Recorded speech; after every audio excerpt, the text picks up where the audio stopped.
오늘 이렇게 귀한 주일날 주님 앞에 예배드리러 나온 사랑하는 은혜가 꽃피는 교회 그리스도인들에게 하나님께서 주시는 은혜와 평강과 능력이 임하기를 예수님의 이름으로 축복합니다. 우리 지난주에는 히브리서 4장 12절서부터 16절에 있는 말씀을 가지고 우리의 신앙 고백을 굳게 지켜야 될 이유에 대해서 제가 말씀을 전했습니다. 우리가 신앙을 고백하는데 왜 굳게 지켜야 되느냐? 하나님의 말씀이 있는데 하나님의 말씀은 우리에게 힘과 능력을 주지만은 그 말씀 속에는 뭐도 있다? 심판의 능력도 있다. 그래서 우리에게 복도 주지만은 심판도 주시는 하나님의 말씀이기 때문에 우리의 신앙을 흔들어서는 안 된다 말씀드렸고, 그리고 우리를 위해서 대변해 주시는, 변호해 주시는 큰 대제사장 되시는 예수님이 있기 때문에 삶을 살다가 낙심되고 절망이 되고 고통스러운 일이 있고 이해 못할 일이 있어도 우리의 신앙을 지켜야 된다 말씀을 드렸고, 그리고 은혜를 얻기 위해서 은혜의 보좌 앞에 나갈 수 있기 때문에 우리의 신앙을 지켜야 된다라고 말씀을 전했습니다. 우리 오늘은 히브리서 5장 1절서부터 10절에 있는 말씀 가지고 구원의 근원 되시는 예수 통해 배우기라는 제목으로 하나님 말씀을 선포하겠습니다. 한번 따라서 해볼까요? 구원의 근원 되시는 예수 통해 배우기. 예, 오늘 히브리서 5장 1절서부터 10절을 통해서 하나님께서 이 히브리서를 쓴 우리 저자를 통해서 무엇을 말씀하고 싶어 하는가? 오늘 말씀을 우리 묵상하려고 그럽니다. 우리가 알지만은 구약에 있는 대제사장들은 모두 인간이었습니다. 대제사장은 하나님 앞에서 인간의 입장을 대변해야 되기 때문에 사람 중에서 귀한 사람을 갖다가 뭐로 쓴다고요? 대제사장으로 하나님께서 사용하신다는 것입니다. 우리의 큰 대제사장이 계시죠? 그분은 누굽니까? 예수 그리스도예요. 예수 그리스도도 하나님께서 정하신 법칙에 맞기 위해서 대제사장이 되기 위해서 뭘 입고 오셔야 되겠습니까? 우리 인간의 육체를 입고 이 땅에 오셔야 됐습니다. 제사장도 하나님께서 택하셔가지고 제사장으로 삼은 것처럼 우리 예수 그리스도도 하나님께서 택하셔서 뭐로 삼으셨다는 것입니까? 제사장으로 삼으셨다는 거예요. 그것을 오늘 성경에서 우리에게 설명하고 있거든요. 그런데 예수님께서 구약 성경에 나오는, 구약에 나오는 대제사장과 다른 것은 뭐가 있느냐? 예수님은 하나님의 아들로 이 세상에 오셨다. 그것이 다르다는 거지요. 하나님의 아들로 이 땅에 오셔가지고 하나님으로부터 제사장으로 택함 받은 그 예수 그리스도 오셔서 어떤 일을 하셨는가? 오늘 우리 성경을 통해서 우리 찾아보는 것이 아주 중요하게 생각되어집니다. 그러면 첫 번째로 구원의 근원 되시는 예수께서 어떤 일을 행하셨는가 우리 살펴보면서 우리도 그에 따라가는 믿음 생활을 해야 된다는 사실입니다. 첫 번째로 1절서부터 6절을 통해서 찾아볼 수 있는데 그것은 바로 뭐냐? 하나님의 부르심을 받았다라는 것입니다. 한번 따라서 해봅시다. 하나님의 부르심이 있어야 합니다. 예, 아론 계통 구약 성경에 나오는 제사장도 하나님의 부르심이 있어야 되는 거예요. 내가 잘났다고 제사장이 되는 것이 아닙니다. 능력이 있다고 제사장이 되는 것이 아닙니다. 하나님께서 많은 사람들 가운데서 모세의 형인 아론을 택해가지고 어떻게 대제사장으로 삼았어요. 그런데 대제사장이 하는 일을 주변의 사람들이 보니까 아무것도 아니거든요. 그래서 고라와 다단 등 그 주변에 있는 사람들이 시기해서 나도 아론과 같이 대제사장이 될 수 있다 한 거예요.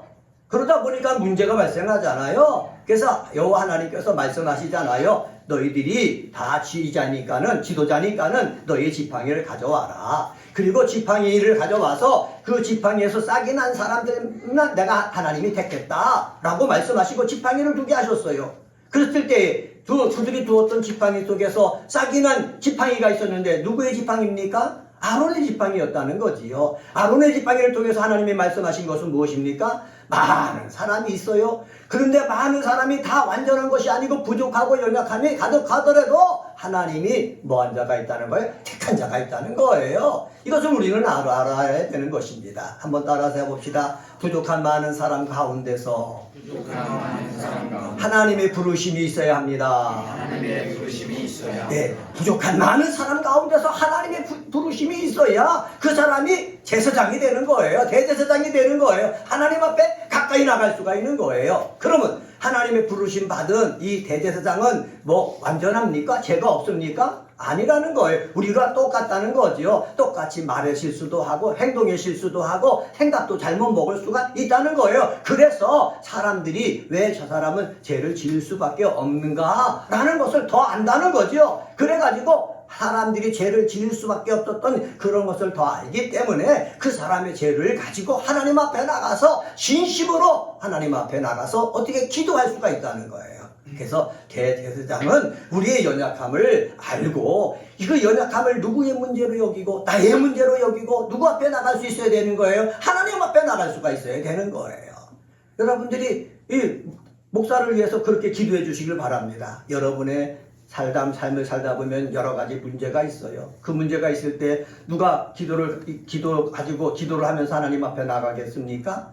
여러분 개인이 나가지요. 그리고요, 여러분을 위해서 기도하는 담당 목사가 그 기도 제목을 가지고 나가는 거예요. 그때 가지고 나갈 때 습관적으로 형식적으로 나가느냐 아니면은 저 문제를 나의 문제로 여기고 간절한 모습으로 나가느냐, 그것이 중요하다는 거예요.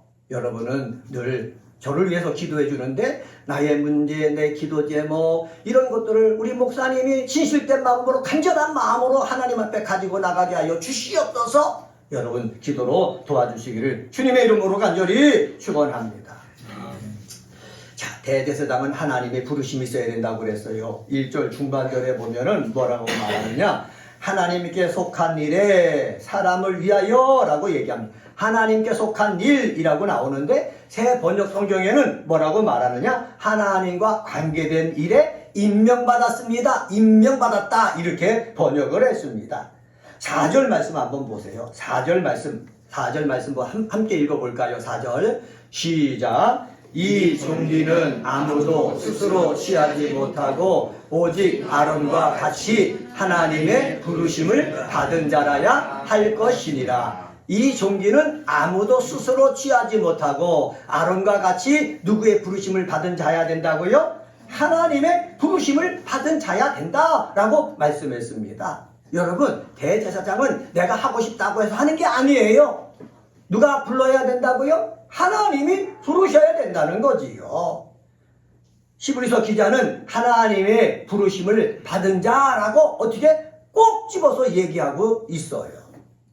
6절 말씀 보세요. 6절에는 뭐라고 그랬냐, 임명받은 영원한 제사장이다 라고 얘기하고 10절에 보면은 뭐라고 그랬느냐, 하나님께서 멜기세덱의 계통을 따라 대제사장으로 뭐를 받았다? 임명을 받으셨습니다 라고 번역을 했어요. 새 번역 성경에는 대제사장으로 뭐 했다? 임명을 받았다는 거지요. 누가? 예수 그리스도가 임명을 받았다라는 것.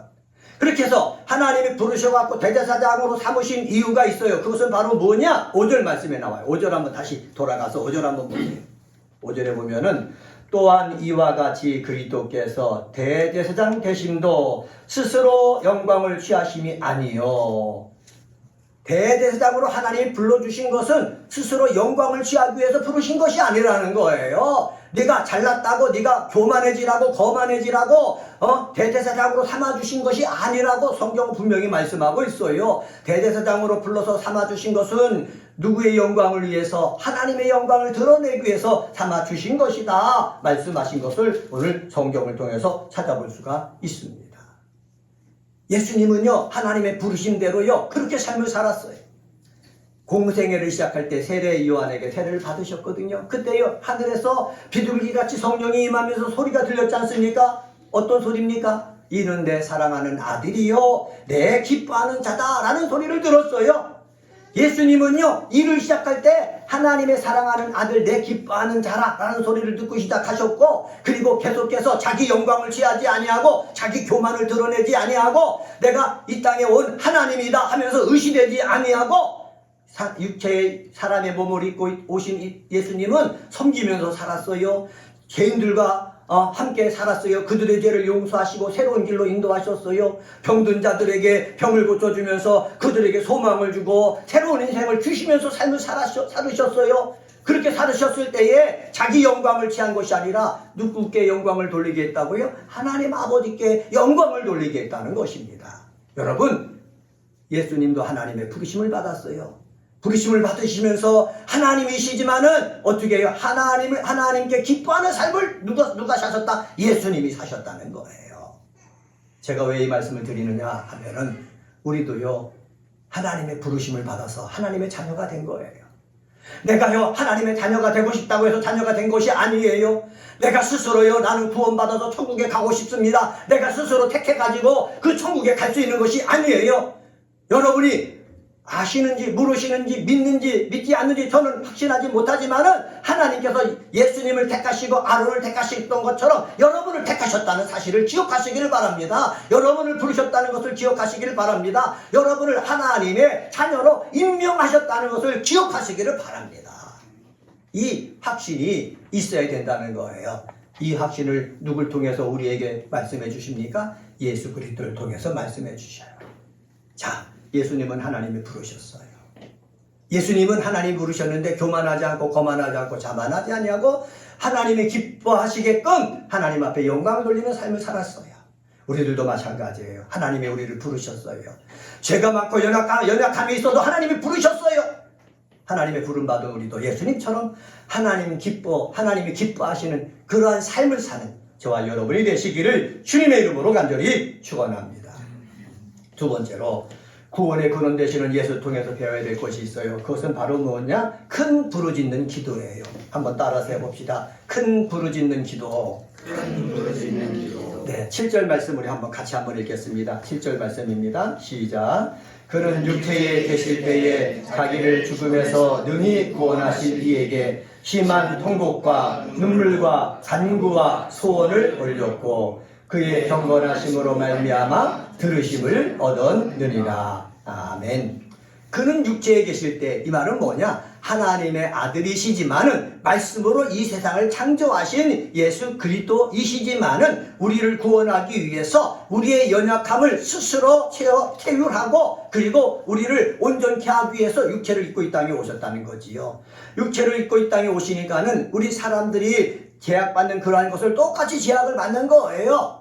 예수님이 하나님의 아들이신 예수님이 사람의 몸을 입고 이 땅에 오셨다고 해가지고 모든 것이 형통하고 모든 것이 잘 되고 그렇습니까? 아니라는 거죠. 우리와 똑같이 안 되는 것이 많고 사람들로부터 위협당하는 것도 많고 죽을 위협 속에 놓이는 것도 많고 그리고 하나님이 주신 사명을 감당하려고 하다 보니까는 고통스러운 것들이 많은 것을 예수님은 경험했잖아요. 왜 그런 경험을 했습니까? 우리들도 그런 경험을 해야 감당할 수 있기 때문에 예수님도 그런 경험을 하신 것입니다. 육체라고 그러잖아요. 육체에 계실 때는요 똑같은 거예요. 누구나 똑같은 거예요. 자, 우리도 다 육신을 가지고 있어요. 젊은 사람이나 나이 든 사람이나 건강한 사람이나 병약한 사람이나 능력 있는 사람이나 능력 없는 사람이나 육체를 가지고 있을 때는 다 제한적인 존재다. 제한적인 존재인데 이 제한적인 존재가 하나님께서 원하시는 그 뜻을 이루려고 하다 보면은 항상 방해가 있거든요. 고통이 있거든요. 환난이 있거든요. 핍박이 있거든요. 능욕당함이 있거든요. 이런 것들을 내가 이겨나가려면은 어떻게 해야 되느냐? 예수님처럼 심한 통곡의 기도를 해야 되는 거예요. 한번 따라서 해봅시다. 심한 통곡의 기도. 통곡이라고 했잖아요. 그런데 세번역 성경은 이걸 뭐라고 그러냐? 큰 부르짖음이라고 번역을 했어요. 그래서 세번역 성경에서 제가 따가지고 말씀의 두 번째 제지를 큰 부르짖는 기도 이렇게 정했거든요. 심한 통곡을 누가 하셨다는 것입니까? 예수님이 하셨다는 거예요. 이것은 우리에게 무엇을 가르쳐 주십니까? 육체를 가지고 우리가 이 세상의 삶을 살면서 하나님을 기쁘시게 하고 하나님의 영광을 드러내게 하려고 하는데도 불구하고 방해되는 것이 많다는 거예요. 고통스러운 일들이 많다는 거예요. 힘든 일이 많다는 거예요. 괴로운 일들이 많다는 거예요. 내가 견딜 수 없는 일들이 많다는 거예요. 그럴 때 우리는 무엇을 해야 되겠습니까? 좌절해야 되겠습니까? 포기해야 되겠습니까? 아니라는 거죠. 그럼에도 불구하고 하나님께서 맡겨주신 사명을 감당해야 될 그러한 책임이 내게 있기 때문에 그 사명을 감당하기 위해서는 하나님 아버지께 나가서 큰 부르짖는 기도를 해야 된다는 거예요.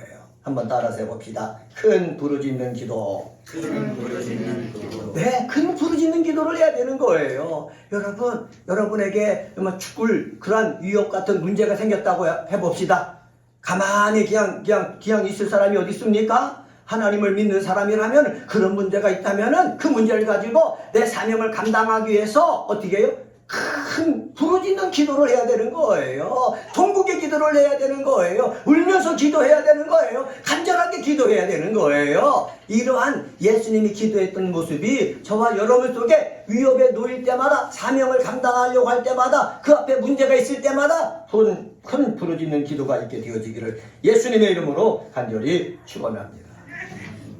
예수님은 인간의 몸을 입고 이 땅에 오셨잖아요. 그러다 보니까 육체의 아버지가 있어요. 어머니가 있어요. 동생들이 있어요. 그런데 삶을 살다 보니까는 아버지가 먼저 사망한 거예요. 그러면 옛날에는 남자가 열심을 다하여 일을 해가지고 가정을 꾸려나가야 되는데 아버지가 사망했으니까는 예수님이 그것을 책임져야 되잖아요. 어머니를 도와나가고 동생들을 갖다가 같이 커나가기 위해서 예수님이 얼마나 힘들었을까요? 예수님은 그 일을 감당하면서도요, 안식일 날 가서 예배를 드렸죠. 성전에 찾아가서 예배를 드렸죠. 그리고 말씀을 읽었죠. 그리고 어떻게 기도했지요. 그런 삶이 예수님의 생활 속에서 계속되었다는 거지요. 그리고 하나님의 일을 하기 위해서 공생애를 시작했을 때에 사명을 감당하기 위해서 너무나 큰 어려움이 있을 때는요, 어떻게 해요? 예수님은 큰 부르짖는 기도를 하셨다. 성경은 우리에게 소개해주고 있어요. 이것을 통해서 우리가 배워야 될 것이 무엇입니까? 내가 예수님도 하나님의 아들로서 정말로 하나님 앞에 그렇게 큰 부르짖는 기도, 울부짖음의 기도를, 간절한 기도를 했다면은 우리들도 내 삶에 어떤 문제가 있을 때에 그냥 포기하고 그냥 되는 대로 정말 지내는 것이 아니라 하나님 앞에 간절하게 기도할 수 있는 저와 여러분이 되어지기를 주의 이름으로 간절히 축원합니다. 이 헬라어를 가지고 이 본문을 번역하면 이렇게 번역할 수 있다고 주석서에 설명했더라고요. 요란하도록 큰 부르짖음과 울음으로 간구와 소원을 드렸다. 요란하도록. 예수님이 기도할 때 누가 따라갔어요? 베드로와 요한과 야고보가 따라갔잖아요. 그런데 그들이 예수님이 기도하는 것을 들었잖아요. 그들은요, 간절함이 없기 때문에 졸고 있었거든요, 솔직히 말해서. 그런데 멀리 떨어져서 예수님이 기도하는데 요란하도록 큰 부르짖고 울음으로 막 기도하시는 거예요. 그러니까 제자들이 어떻게 해요? 아니, 번거하겠겠지요. 여러분, 우리들도요, 문제가 있을 때는요, 어떻게 기도할 수 있어야 돼요? 요란하도록 기도할 수 있는 사람이 되어야 된다는 거예요. 사람에게 아니라 하나님 앞에서 요란하게 내 온 마음을 다해갖고 몸을 다해가지고 힘을 다해서 기도할 수 있는 저와 여러분이 되어지기를 예수님의 이름으로 간절히 축원합니다. 통곡이라고 그랬잖아요. 이스라엘에 가보면 지금도 예루살렘 성벽이 한쪽만 남겨져 있거든요. 로마 시대에 다 무너졌는데 그것을 통곡의 벽이라고 그래요. 유대인들은요, 그곳을 찾아가갖고 지금도 거기를 붙잡고 기도하고 찬양하고 거기서 말씀을 묵상하고 그러거든요. 여기서 통곡이라는 말은 뭐냐? 그냥 고함, 큰 부르짖음, 이것을 뜻하는 뜻이지만은 여기서 주석서에는 이렇게 설명했어요. 자신이 억지로 외치려해서 나오는 소리라기보다 마음을 쓰지 않았음에도 자연스럽게 울려나는 소리다, 이렇게 얘기했어요. 내 마음속에 자연스럽게 울려나는 그러한 통곡, 그러한 통곡이 우리에게 간절함이 있을 때는 있어진다는 거예요. 사랑하는 은혜가 꼽히는 교회 그리스도인 여러분, 삶을 살다 하나님의 뜻대로 살려고 하는데 방해물이 있습니까? 그때 포기하지 마세요. 절망하지 마세요. 낙심하지 마세요. 누구 탓하지 마세요. 그때는 하나님 앞에 나가서 예수님처럼 큰 부르짖는 그 통곡, 자연히 마음에서 나오는 그 통곡의 기도를 할 수 있는 귀한 우리 그리스도인들 되시기를 주님의 이름으로 간절히 축원합니다. 예수님의 기도 내용을 마태도 소개하고 누가도 소개하잖아요. 그 기도는 어떻다고 했습니까? 할 수만 있으면 아버지께서 이 잔을 내게서 지나가게 해 주옵소서. 그렇게 기도했다잖아요. 그렇게 몇 번이나 기도했습니까? 3번이나 기도했다는 거예요. 여러분, 히브리 사람들의 사상에 3번은 완전수입니다. 3은 완전수예요.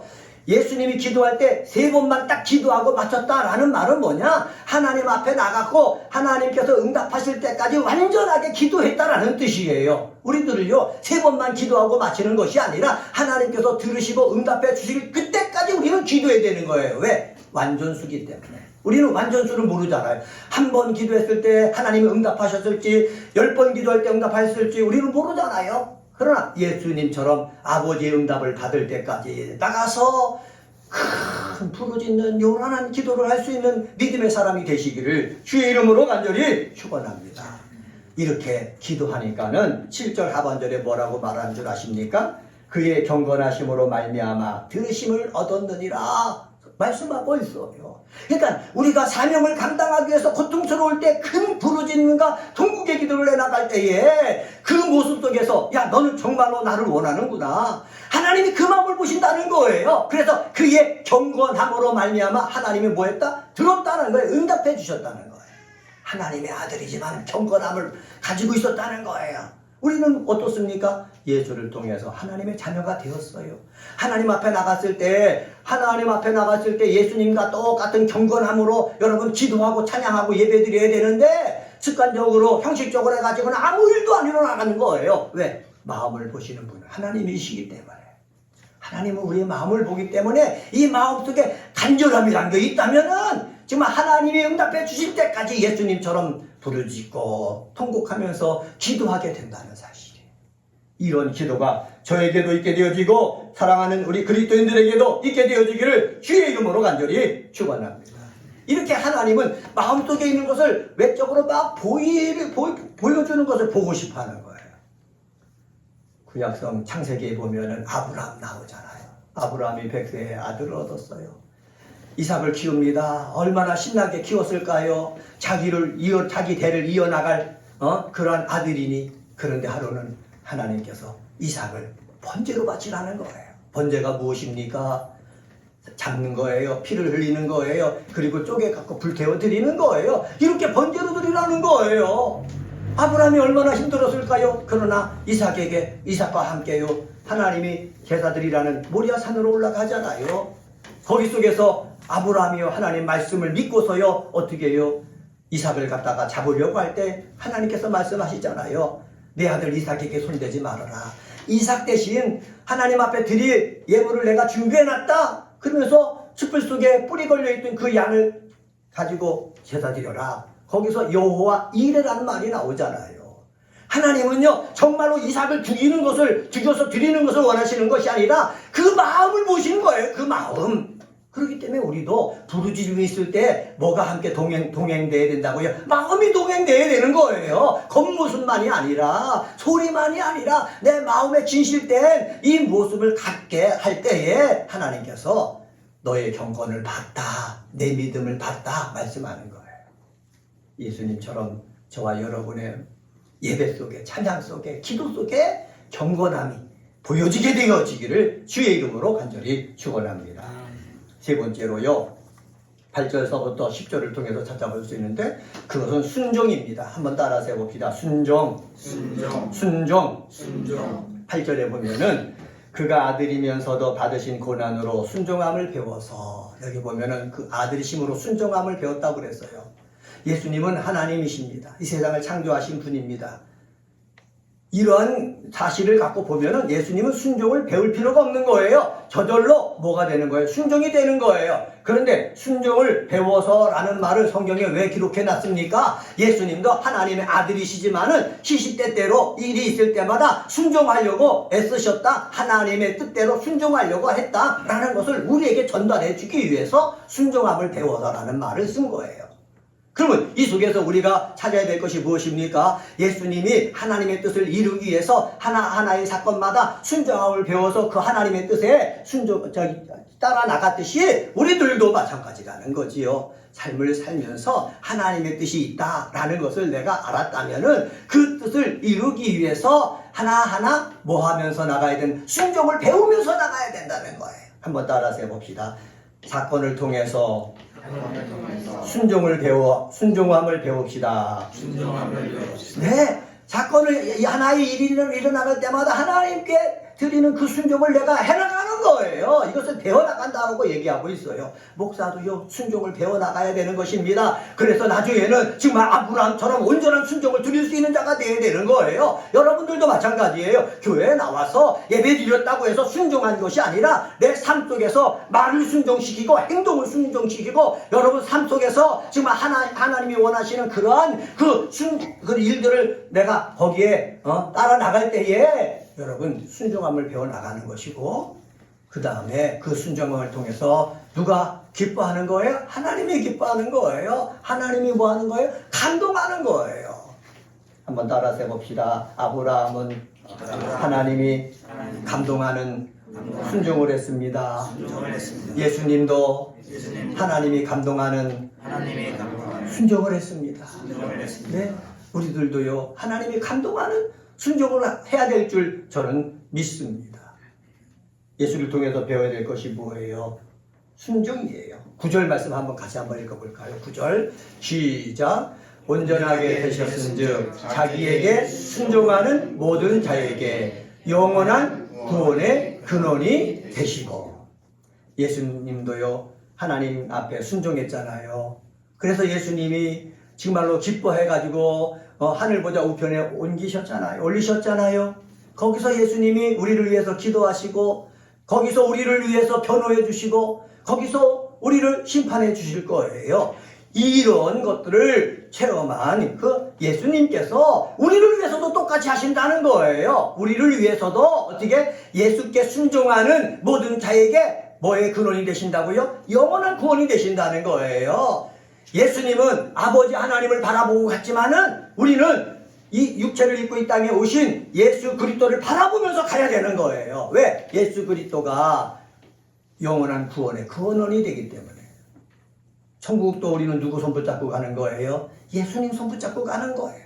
우리가 기도하잖아요. 기도 응답도요, 누구 손 붙잡고 우리에게 임합니까? 예수님의 이름으로 예수님 손 붙잡고 우리에게 임하는 거예요. 그래서 우리는 예수님을 바라보면서 순종해 나가면 예수님이 받았던 놀라운 복도 우리 함께 받게 되어지는 것을 우리는 확신합니다. 말씀을 정리하겠습니다. 오늘은 히브리서 5장 1절에서부터 10절에 있는 말씀 가지고 구원의 근원 되시는 예수를 통해 배우기라는 제목으로 말씀을 전했습니다. 예수를 통해서 무엇을 배울 수 있습니까? 하나님의 부르심이 있어야 된다라는 것이죠. 예수도 하나님이 부르셨어요. 우리도 하나님이 부르셨어요. 예수를 통해서 배울 것이 무엇입니까? 큰 부르짖는 기도예요. 큰 부르짖는 기도. 형식적이고 습관적이 아니라 내 마음속을 다해서 간절하게 부르짖는 기도, 우리 속에 있어야 되겠고, 예수에게 순종함이 있듯이 우리도 예수를 따라서 순종하는 삶을 살아서 하나님의 귀한 복을 받는 저와 여러분이 되기를 주님의 이름으로 간절히 축원합니다. 기도하겠습니다.